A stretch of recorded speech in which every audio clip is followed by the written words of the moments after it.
Hey everyone, if you are looking to record WhatsApp calls on your iPhone, it's a bit tricky because iOS doesn't make it easy, but don't worry, I'll show you a simple workaround using your phone's built-in features. So let's get us started. First, you'll need to enable screen recording. If you haven't already, go to Settings, Control Center and customize controls. Add screen recording to your control center. Now, when you swipe up down from the top right corner, you will see the screen recording button. Now open your WhatsApp and choose the contact which you want to call.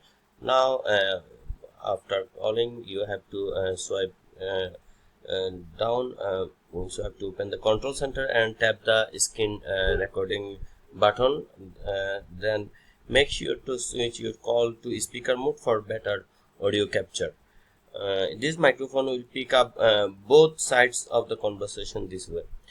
uh, then when you are done, swipe back to the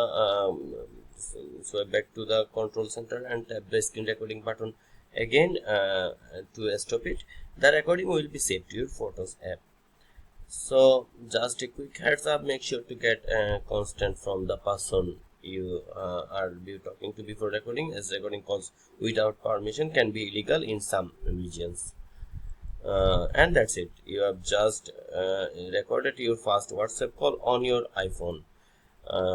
If this helped you out, hit the like button and don't forget to subscribe for more quick tech tips. Catch you in the next one.